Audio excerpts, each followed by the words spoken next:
Bien, je me présente, je m'appelle Laklarish Mohamed, professeur à la faculté de droit Université Qadiriyya de Marrakech. Je suis professeur des techniques de gestion. J'assure actuellement le cours de comptabilité, ou plutôt initiation à la comptabilité générale pour les étudiants de S1 et S2 économie-gestion. Je vais vous présenter maintenant justement ce cours d'initiation à la comptabilité générale. Bien, qu'est-ce que c'est que la comptabilité générale? Et pour qui est destinée cette comptabilité générale? Alors, d'abord, la comptabilité, ça vient du mot compter. C'est simple, tout le monde compte, tout le monde sait compter. Seulement, ce que nous allons voir, c'est beaucoup plus que compter, c'est un ensemble de techniques, de méthodes, de règles, de normes comptables qui permettent à qui? Aux entreprises, bien sûr, qui tiennent une comptabilité générale, qui leur permettent de tenir une comptabilité. Qu'est-ce que c'est que cette comptabilité? C'est ce que nous allons voir avec le chapitre 1 de la première partie. La première partie est la méthode comptable. Chapitre 1, l'entreprise et la comptabilité. Alors d'abord, on va essayer de voir qu'est-ce que c'est que l'entreprise. C'est quoi l'entreprise? L'entreprise, c'est un agent économique.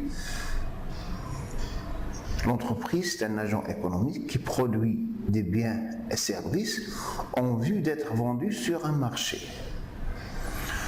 Alors, c'est-à-dire, vous savez très bien qu'en économie, on distingue plusieurs agents économiques.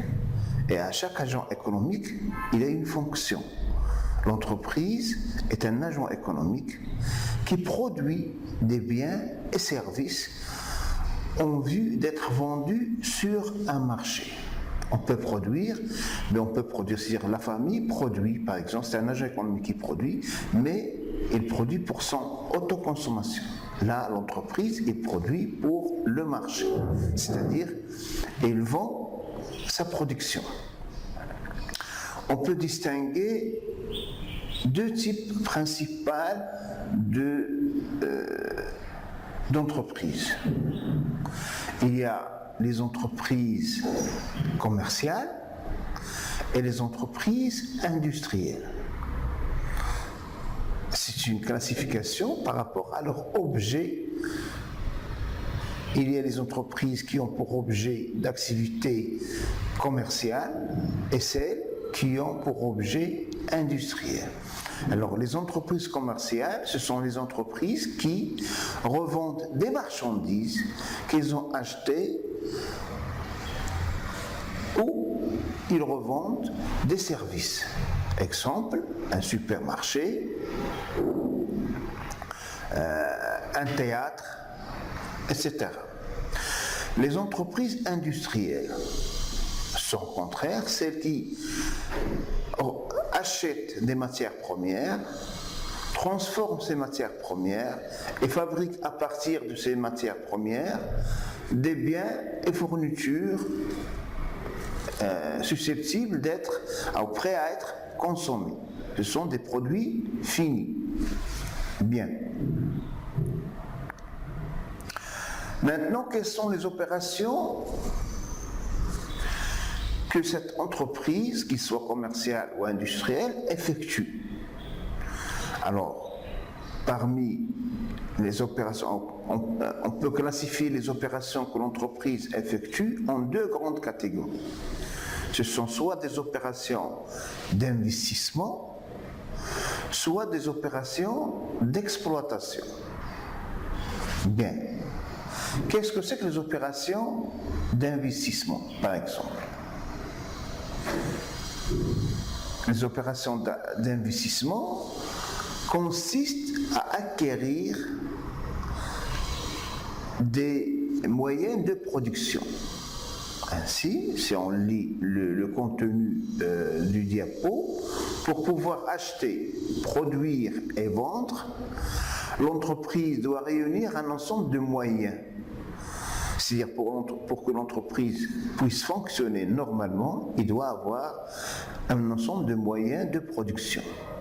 On appelle investissement de l'entreprise à la fois l'opération consistant à acquérir ces équipements, ces moyens de production, et en même temps l'ensemble des équipements qui ont été acquis par l'entreprise et qui sont sa propriété à une date donnée. Et je dis bien sa propriété. C'est très important en comptabilité parce que l'entreprise peut fonctionner avec des biens en location tout simplement. Mais lorsqu'on appelle investissement, c'est-à-dire l'entreprise acquiert, ils sont sa propriété. Puis nous avons les opérations alors, dans certains, je vais encore lire le diapo, dans certaines entreprises, ces investissements sont considérables. Par exemple, dans l'industrie notamment, bâtiments, matériel, transport, etc. Mais dans d'autres, ils peuvent être d'un faible montant. C'est souvent le cas de certaines entreprises commerciales. Une entreprise de service, par exemple, lorsqu'on voit une agence de voyage, qu'est-ce qu'on va trouver d'investissement? Un bureau, un micro-ordinateur, des mobiliers, tout simplement. Mais lorsqu'on considère, par exemple, une entreprise industrielle de production de ciment, de production de biens industriels, c'est un ensemble de biens qui sont considérables, comme des moyens de transport, des moyens de production, des machines, des bâtiments, etc. Maintenant, les opérations d'exploitation.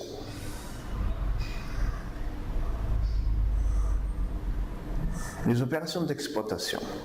Alors, les opérations d'exploitation sont nombreuses, bien sûr. Par rapport aux opérations d'investissement, l'entreprise ne fait pas des investissements chaque jour, mais l'entreprise effectue des opérations d'exploitation à chaque jour, chaque minute, chaque seconde, etc.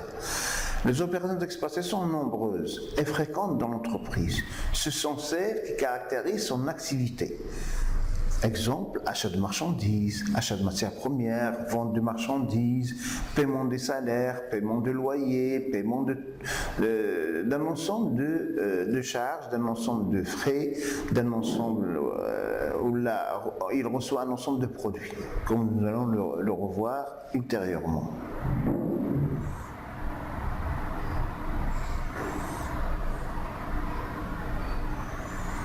Alors l'entreprise et le calcul économique maintenant. Cette entreprise qui effectue des opérations d'exploitation, comme toutes les entreprises, comme tous les agents économiques qui font ces opérations, aime bien à la fin d'une période connaître est-ce qu'il a gagné ou est-ce qu'il a perdu. Il ne peut pas rester comme ça, c'est-à-dire en train d'exploiter une activité sans savoir est-ce qu'il a gagné ou est-ce qu'il a perdu. Ce qu'il a gagné ou ce qu'il a perdu, ça s'appelle, c'est un mot très consacré et on l'utilisera plusieurs fois, ça s'appelle un résultat. Alors je lis le diapo, l'entreprise doit se livrer à un calcul économique pour savoir si son activité procure des bénéfices ou des pertes. Donc il va faire un calcul qu'on appelle un calcul économique. Le calcul du résultat est fort complexe, bien sûr, car il doit tenir compte de beaucoup d'éléments. Achat de marchandises, de matières premières, de fournitures diverses, eau, électricité, carburant, etc. Paiement des salaires, paiement des impôts, etc. Pour obtenir ce résultat, et plus, une organisation rigoureuse des calculs est indispensable. On doit enregistrer, classer, trier, regrouper des centaines ou des milliers d'opérations effectuées par l'entreprise. Tel est le rôle de la comptabilité. Donc la comptabilité est une technique qui permet, ce n'est pas seulement calculer, faire la somme ou la soustraction, mais de classer, de trier, de regrouper des centaines et des milliers d'opérations. Imaginez un supermarché. Alors, combien d'opérations par jour il va effectuer? Des centaines, des milliers parfois, plus que des milliers d'opérations. Donc, la comptabilité a pour rôle de regrouper ces opérations, de les trier, de les classer, de les enregistrer. C'est le rôle de la comptabilité.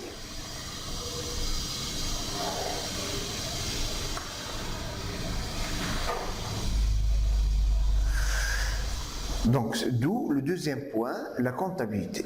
La comptabilité est un ensemble de techniques de traitement des informations quantitatives. Ce traitement méthodique va permettre à l'entreprise d'avoir un ensemble d'informations sur son activité et sa situation. Bien, là ce sont deux notions très importantes que nous allons voir bien sûr après, mais il vaut mieux les éclaircir maintenant. Alors, activité, des informations sur son activité et sur sa situation. Qu'est-ce que c'est que son activité? Son activité, c'est l'exploitation qu'il a réalisée pendant une période déterminée. Sa situation, c'est-à-dire quelle est sa situation financière. Est-ce qu'il est, je m'excuse d'utiliser ces termes péjoratifs, c'est-à-dire est-ce qu'il est riche ou est-ce qu'il est pauvre?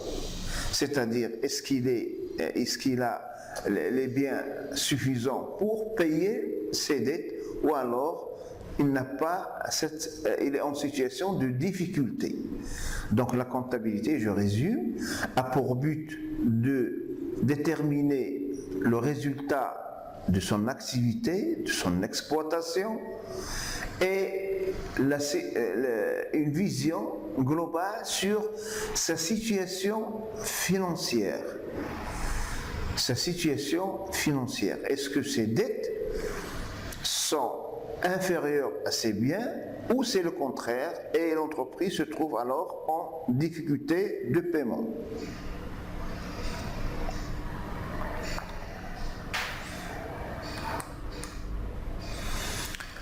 Rôle économique de la comptabilité. Sans comptabilité donc, l'entreprise ne pourrait fonctionner normalement.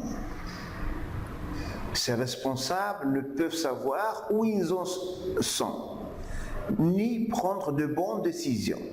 Sans comptabilité, l'entreprise est comme aveugle. Donc, la comptabilité permet de visionner l'avenir de l'entreprise, le présent et l'avenir de l'entreprise. Et sans comptabilité, il est considéré comme aveugle. En effet, une comptabilité doit permettre à l'entreprise de disposer d'une mémoire des faits, opérations, résultats et situations. Donc on commence à connaître le premier rôle de la comptabilité. Donc le premier rôle de la comptabilité, il constitue une mémoire pour l'entreprise. Qu'est-ce qu'elle a réalisé?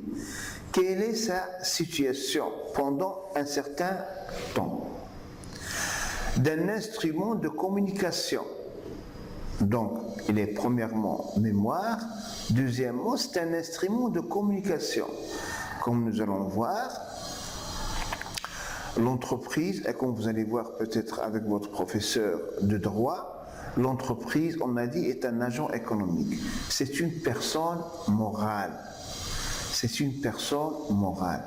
Et bien sûr, elle entre en communication avec son environnement, avec les tiers, bien sûr, avec qui il entre en relation, et avec le grand public. Alors, quels sont ces tiers avec qui il est en relation? Il y a d'abord l'État. Pourquoi? Parce que l'entreprise paye des impôts. Il y a aussi les banques. Pourquoi les banques? Parce que l'entreprise a une relation financière avec les banques. Il peut emprunter de l'argent, il peut déposer de l'argent, il peut placer de l'argent, etc. Les clients, les fournisseurs, c'est-à-dire auprès de qui?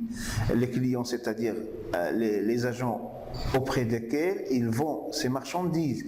Les fournisseurs, c'est le contraire, c'est les agents auprès desquels ils s'approvisionnent, etc. Donc il a un ensemble de relations avec son environnement constitué de tiers. Puis il y a le grand public. Tout le monde aime bien connaître cet agent économique, quelle est sa performance, qu'est-ce qu'il a réalisé, quelle est sa situation. Donc tout ceci, c'est pour information. Rôle juridique de la comptabilité. Donc, on a vu le rôle économique. Maintenant, rôle juridique de la comptabilité. La comptabilité pourrait constituer un élément de preuve en cas de litige entre l'entreprise et l'un de ses partenaires, clients, fournisseurs, salariés, etc. Donc, l'entreprise, puisque c'est une personne morale, il entre en relation avec d'autres personnes morales en société, ce qui crée parfois certaines situations de litige, de malentendu. Mais la comptabilité, on a dit que c'est une mémoire. Donc, il conserve ces informations pour les utiliser en tant que preuve, soit pour l'entreprise, soit contre l'entreprise. Nous allons voir que ces éléments de preuve sont formalisés dans des documents très spéciaux.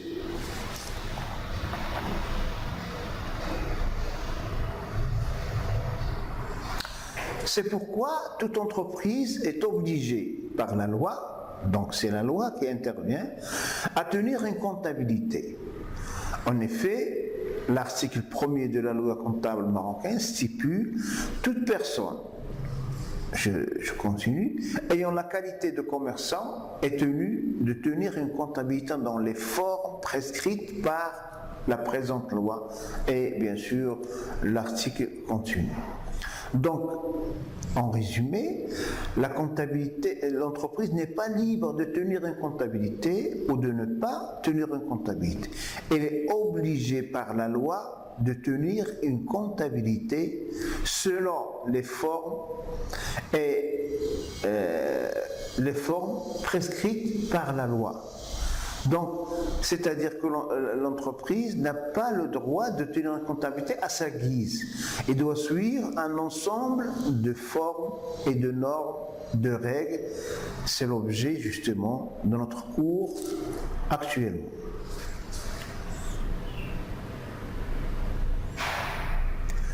La loi comptable marocaine, la loi comptable 988, promulguée le 25/12/1988, définit les objectifs et les modalités de la comptabilité au Maroc, et ce dans le cadre du Code général de normalisation comptable, CGNC. Le CGNC est structuré en deux grandes parties.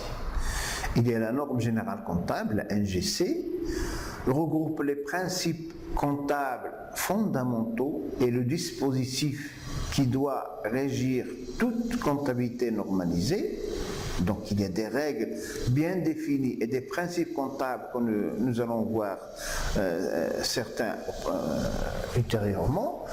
Puis il y a ce qu'on appelle le plan comptable général des entreprises, le PCGE, que nous aurons l'occasion de voir, bien sûr, d'une façon beaucoup plus proche, constitue le cadre pratique d'application de la NGC. C'est-à-dire ces principes sont mis en pratique et utilisés dans ce qu'on appelle le plan comptable général aux entités économiques qui remplissent les caractéristiques de l'entreprise, c'est-à-dire celles qui ont pour objet de produire des biens ou des services destinés à un marché.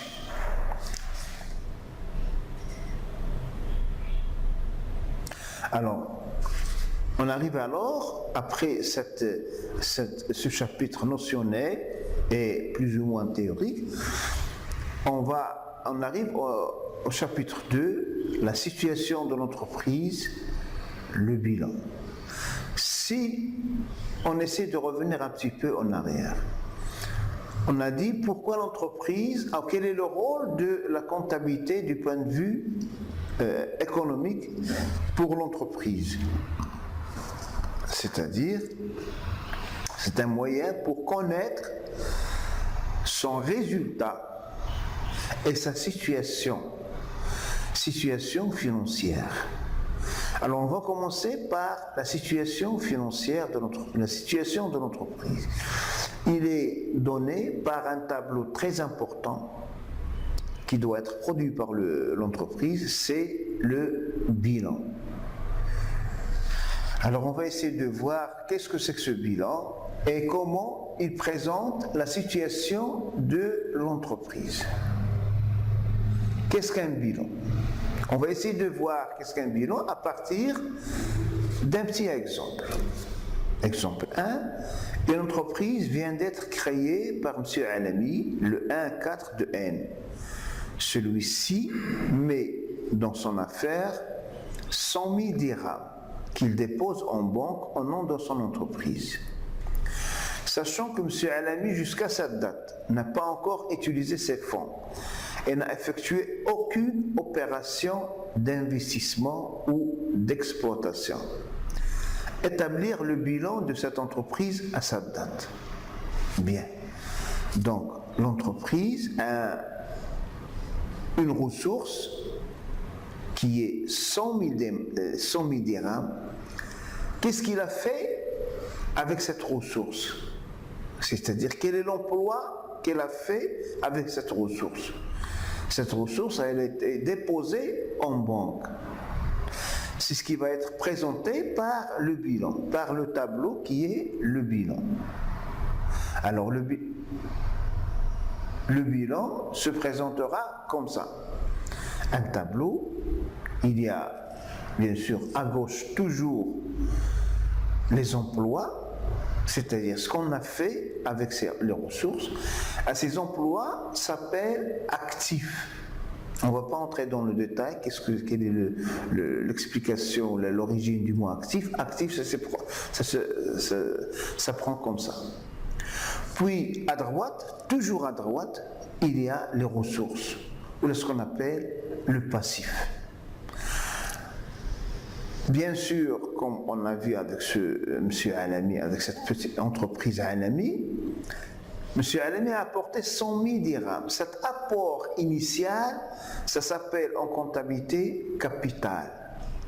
100 000, montant 100 000. Nous avons le libellé, c'est-à-dire l'explication des ressources, plus son montant. Vous avez capital 100 000. Qu'est-ce qu'il a fait avec ce 100 000?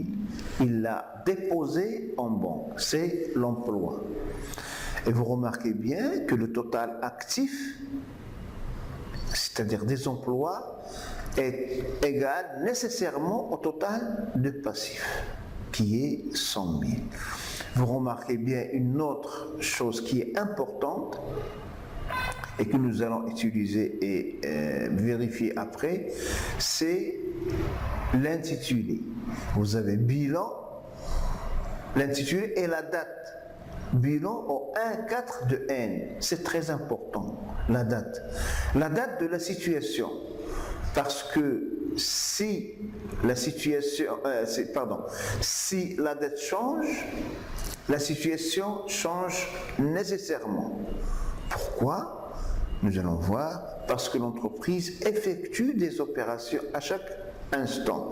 Et lorsqu'il effectue une opération, il va bien sûr modifier la situation. Alors, commentaire de ce tableau. Ce bilan indique que cette entreprise a un capital de 100 000 dirhams. Cet apport, appelé capital, constitue la ressource première de l'entreprise. Cette ressource se trouve employée au 1er avril sous la forme de fonds déposés en banque. Si c'est le commentaire qu'on peut faire pour ce tableau, la lecture de ce tableau. Exemple 2, on va essayer de revoir c'est-à-dire de voir l'exemple 2 pour bien connaître ce bilan. Une semaine plus tard, M. Alami utilise une partie de ses fonds à acquérir un matériel pour 65 000 dirhams. Donc c'est un investissement. Des marchandises pour 15 000 dirhams. Par ailleurs, il a contracté un emprunt, c'est-à-dire il a emprunté de l'argent d'un montant de 30 000 dirhams auprès de sa banque, pour bien sûr renforcer sa situation. Et il a vendu des marchandises à crédit à un client pour 7 000 dirhams. Le bilan se présente alors à sa date du 3-4-8, c'est-à-dire à cette date après une semaine de sa création, il va se présenter ainsi.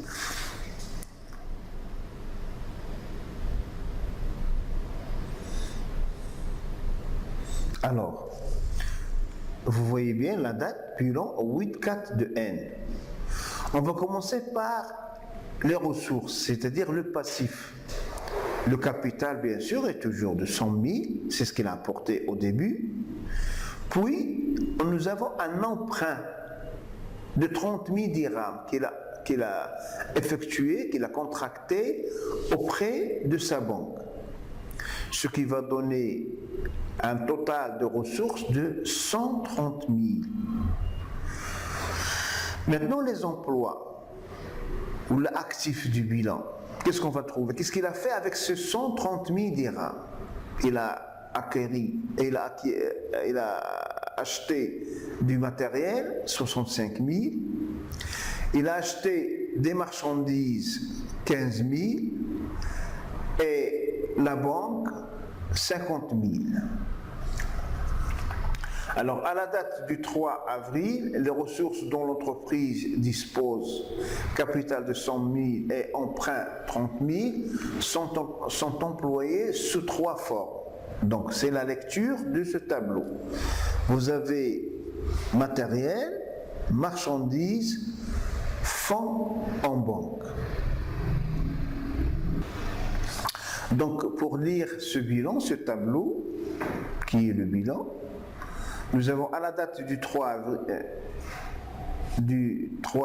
du 8 avril, les ressources dont l'entreprise dispose sont capital de 100 000 dirhams et un emprunt de 30 000 dirhams et qui sont employés sous 3 formes: du matériel, des marchandises et des fonds en banque. Vous voyez bien que ce tableau trace la situation actuelle, la situation financière actuelle de l'entreprise.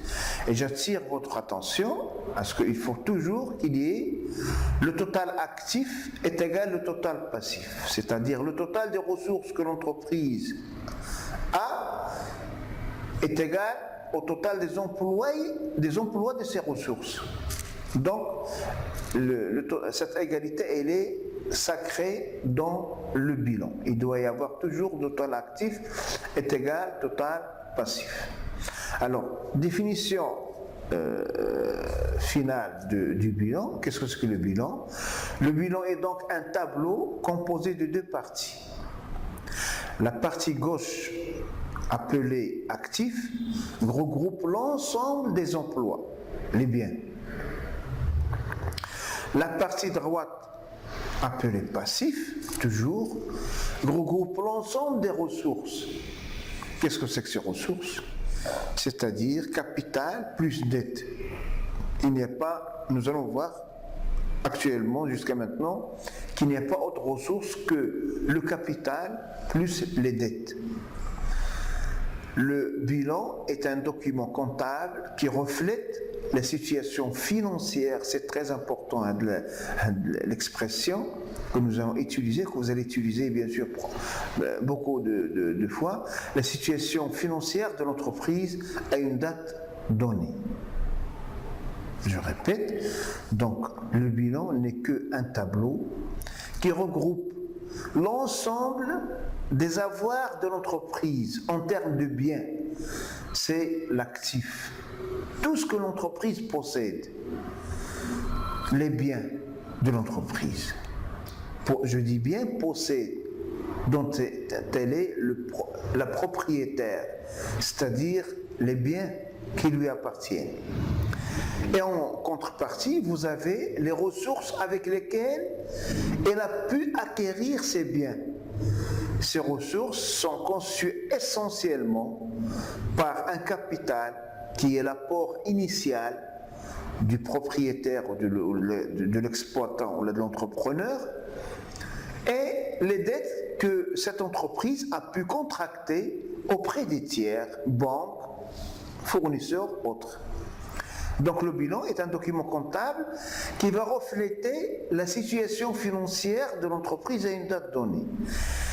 La situation financière de l'entreprise, comme nous allons voir, il découle de cette comparaison entre ce que l'entreprise détient comme bien et elle a comme ressources.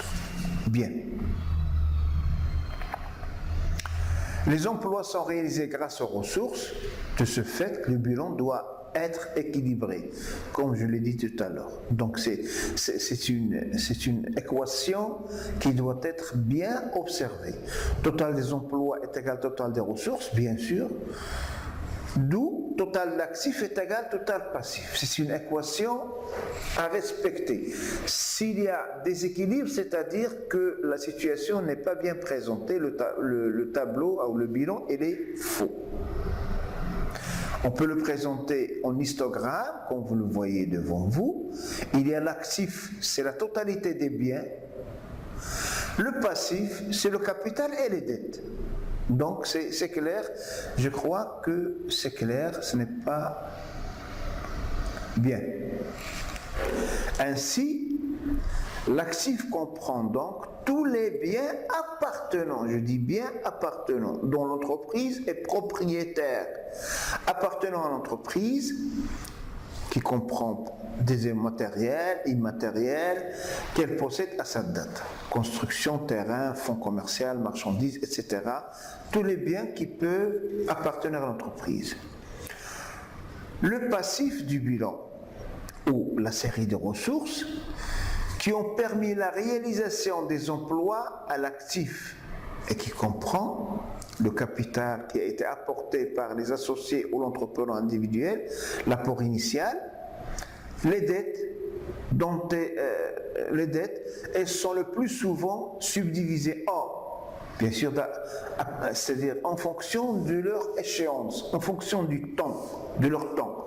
Il y a des dettes à long terme que l'entreprise ne va rembourser que dans plus un an. Il y a des dettes à court terme que l'entreprise doit rembourser dans quelques mois, quelques jours, quelques semaines, etc. Donc les dettes, on peut les classer en deux catégories. Il y a des dettes à long et moyen terme, à plus d'un an d'échéance. L'échéance, c'est le moment de leur remboursement. Exemple, les emprunts. L'entreprise effectue un emprunt auprès d'une banque, un emprunt de 5 ans. Donc, cet emprunt est une dette à long terme pour l'entreprise. Il ne va être remboursé que dans 5 ans. Vous avez des dettes à court terme et comprend surtout des dettes envers l'État. C'est-à-dire on doit payer l'impôt dans un mois, dans 15 jours. Donc en attendant de payer cet impôt à l'État, bien sûr, c'est une dette pour l'entreprise. Envers les fournisseurs, quels sont les fournisseurs? Les fournisseurs, ce sont ceux qui vendent des matières premières, des marchandises à l'entreprise à crédit. Donc en attendant de les payer, et on les paye bien sûr dans un mois, dans 2 mois, au maximum dans 3 mois. Ils sont des dettes envers ces fournisseurs. Alors on va faire une petite application. Vous avez application au 1.1 de N. Les différents postes d'un bilan sont les suivants. Alors vous remarquez bien qu'on a parlé de postes. Donc les éléments du bilan, ça s'appelle des postes.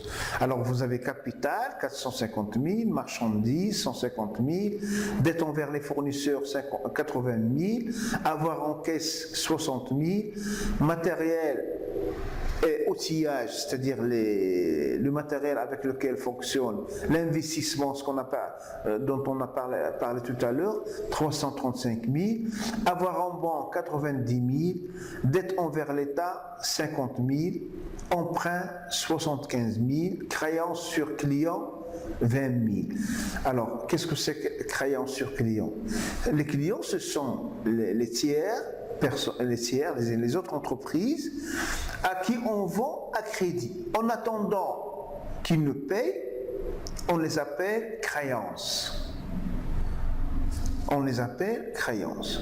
Comme le cas des fournisseurs, dette envers le fournisseur, c'est-à-dire ce sont des marchandises ou des matières premières ou des fournitures qu'on a achetées à crédit, en attendant de les payer.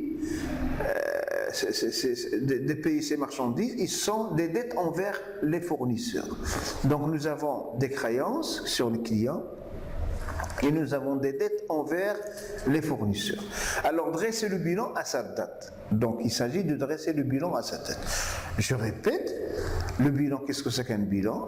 C'est un tableau qui comprend l'ensemble des ressources dont l'entreprise a bénéficié. Ces ressources sont essentiellement le capital et les dettes. Et en contrepartie, vous avez l'autre partie qui est l'ensemble des emplois ou l'actif du bilan, qui comprend l'ensemble des biens appartenant à l'entreprise. Ces biens peuvent être matériels ou immatériels. Bien, alors on va, à partir de cette définition, on va voir le bilan, le corriger. Alors on va commencer par le passif, c'est-à-dire l'ensemble des ressources. On ne va plus utiliser maintenant le mot ou l'expression ressources et l'expression emploi. On les connaît maintenant. On parle directement de passif et actif.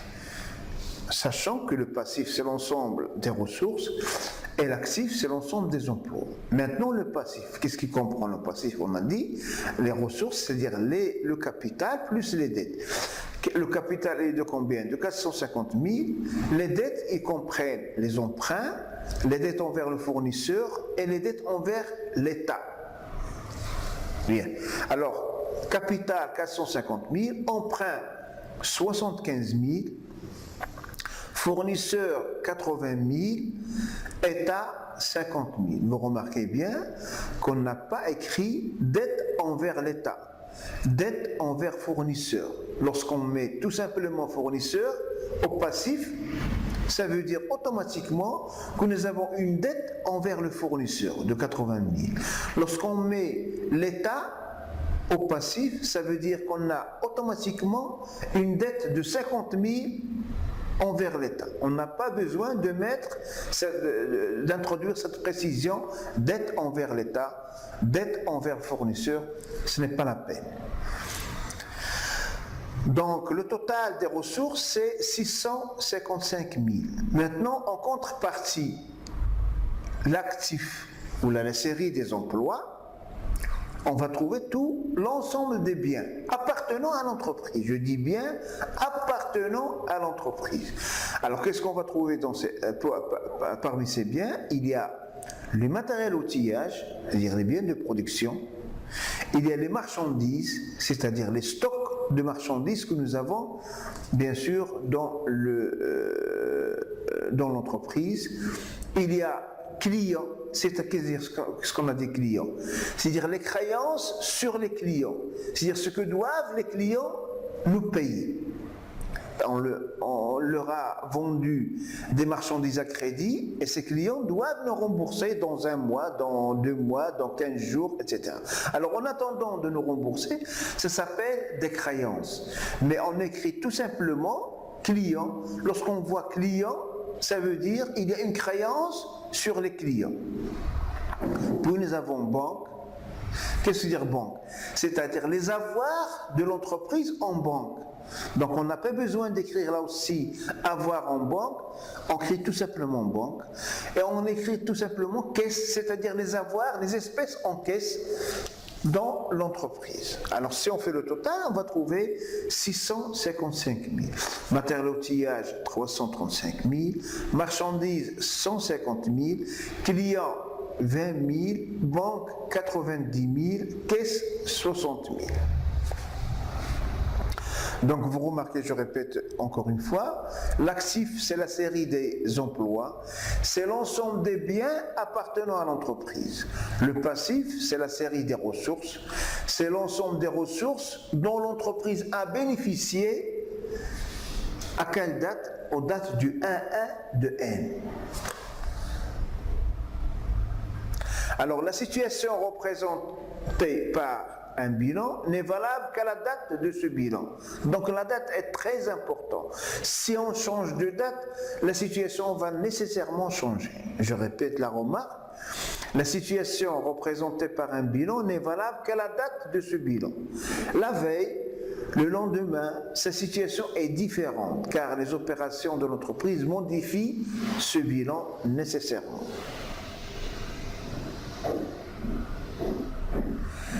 L'équilibre et la variation du bilan. Donc, nous avons déjà une idée sur l'équilibre. C'est-à-dire que le bilan doit être équilibré. Comment il va être équilibré? Le total actif doit être égal au total passif nécessairement. C'est une égalité qui est nécessaire. On va voir aussi l'équilibre et la variation. Le bilan peut varier. Nous avons dit que le bilan n'est valable qu'à une date donnée. C'est-à-dire, si on change de date, nécessairement, le bilan va changer. Alors, exemple 1. Le 31 octobre, les postes du bilan de l'entreprise ABC sont les suivants. Alors, comme tout à l'heure, vous avez ce petit tableau. Je répète et j'attire votre attention, ce tableau n'est pas un bilan. C'est-à-dire, rien pour vous donner les données en vrac comme ça, tout simplement. Vous avez matériel outillage 10 000, banque client 4 000, banque 3 000, capital 12 000, marchandises 7 000, emprunt 4 000, dette envers fournisseur 8 000. La question, travail à faire, établir le bilan de l'entreprise ABC à cette date. Alors, on va essayer de voir le bilan, le corriger. Bilan de l'entreprise ABC au 31-10 de N. On va essayer d'établir le bilan. Alors, on va commencer par l'actif, la série des emplois, l'ensemble des biens. Quels sont l'ensemble des biens que l'entreprise a à cette date? Il y a les matériels outillage, il y a les marchandises, il y a la créance sur les clients, bien qu'on n'ait pas, je répète, qu'on n'écrit pas créance, les clients, ce sont des créances sur le client, et il y a les avoirs en banque. Les ressources dont l'entreprise a bénéficié à cette date, il y a capital, emprunt et dette envers le fournisseur, les fournisseurs. Bien. Alors, les montants, vous avez bien sûr 24 000, matériel outillage 10 000, plus marchandises 7 000, plus client 4 000, plus banque 3 000, ce qui va donner un total de 24 000, qui est le total actif. En contrepartie, au niveau du passif, vous avez capital 12 000, emprunt 4 000, fournisseur 8 000, ce qui va donner un total de 24 000.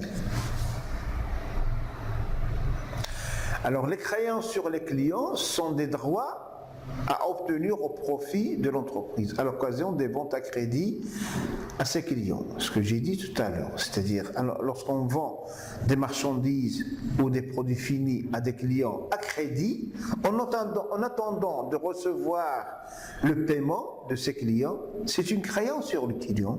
Bien sûr, c'est un bien, c'est considéré comme un bien pour l'entreprise. Et l'entreprise recevra dans une semaine, dans un mois, dans 15 jours, il va recevoir cet argent. En attendant de le recevoir, ça s'appelle des créances et ils sont considérés comme des biens pour l'entreprise. Bien. L'exemple 2. Après 15 jours, au cours desquels l'entreprise a effectué plusieurs opérations, la valeur des postes de son bilan est la suivante. Nous avons dit tout à l'heure que l'entreprise, lorsqu'elle effectue des opérations, le bilan va être modifié. Bien sûr, les postes du bilan vont être nécessairement modifiés. Alors, les données que nous avons après ces 15 jours et après les opérations que l'entreprise a effectuées pendant ces 15 jours. Vous avez matériel outillage 10 000, crayons sur les clients 3 000, banque 5 000, capital 12 000, marchandises 8 000, emprunt 3 000, dette envers fournisseur 10 000, et vous remarquez qu'il y a résultat X qu'on va chercher. Alors, quel est le produit, la conclusion des opérations que l'entreprise a effectuées après ces 15 jours? Elle a effectué des opérations, donc elle a réalisé un résultat qu'on ne connaît pas et qu'on va calculer. Résultat qu'on va calculer.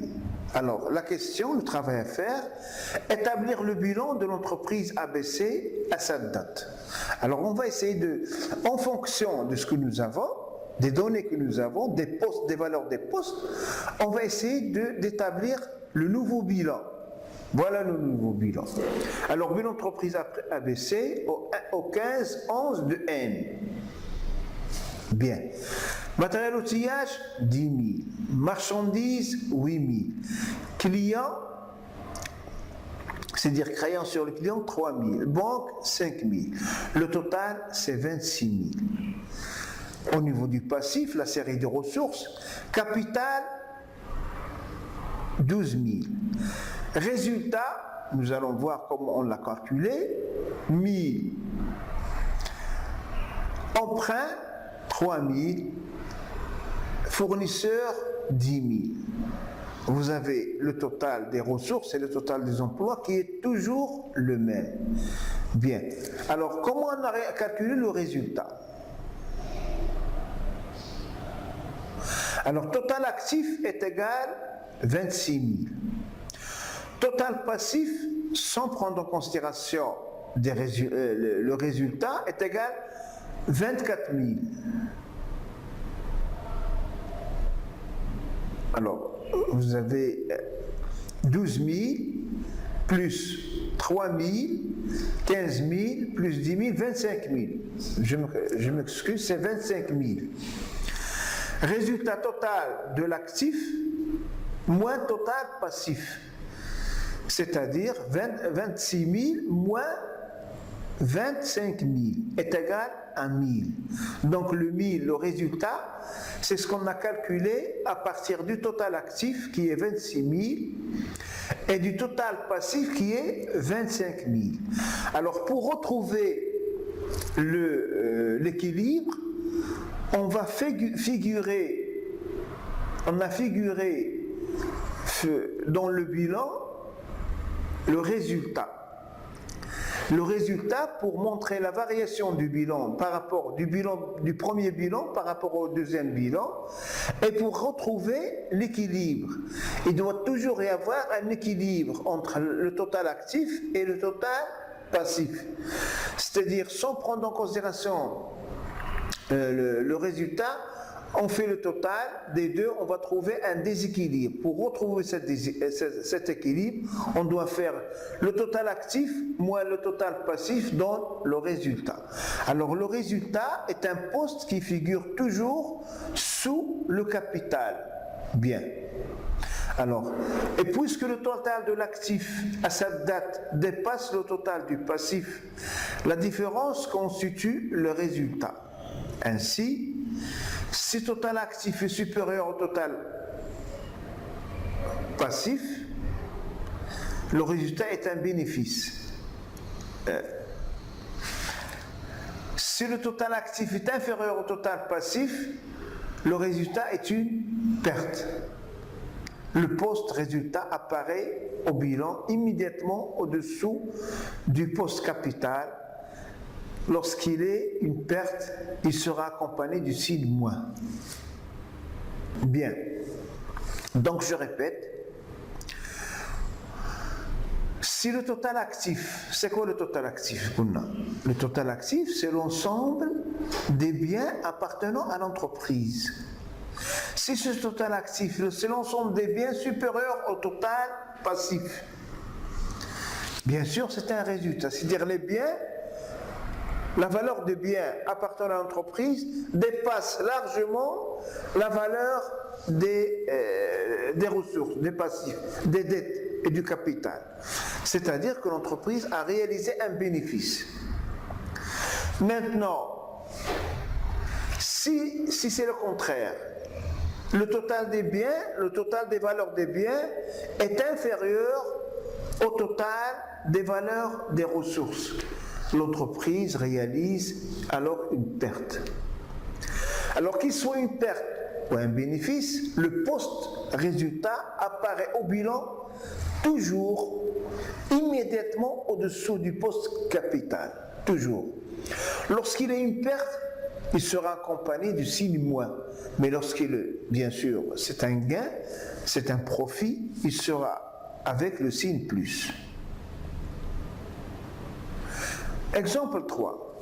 Après une semaine, au cours de laquelle l'entreprise a effectué plusieurs opérations, la valeur des postes de son bilan est la suivante. Vous avez encore les valeurs des postes. Matériel d'outillage 10 000, créance sur les clients 3 500, bénéfice, banque 1000, capital 12 000, marchandises 8 000, emprunt 3 000, dette envers le fournisseur 8 000, résultat X qu'on ne le connaît pas, on va le calculer tout à l'heure. Établir le bilan de l'entreprise ABC à cette date. Alors on va établir le bilan. Vous voyez bien, comme tout à l'heure, on a établi le bilan. L'actif, c'est l'ensemble des biens. Il comprend matériel outillage, 10 000, marchandises, 8 000, clients, 3 500, banque, 1 000. Le total, c'est 22 500. Le passif, il comprend capital, 12 000, résultat, perte, ce n'est pas un bénéfice, perte moins 5 000, emprunt 3 000, fournisseur 8 000. Comment on a obtenu le résultat? Comme tout à l'heure, résultat est égal toujours, cette équation elle est toujours comme ça, résultat est égal total actif moins total passif. Vous avez 22 500 moins 23 000, ce qui va donner moins 500. L'équation qui va figurer au tableau. Donc là, vous remarquez bien que c'est une perte. Alors, perte, il est résultat au-dessous du capital avec un signe moins entre parenthèses pour montrer que c'est une perte.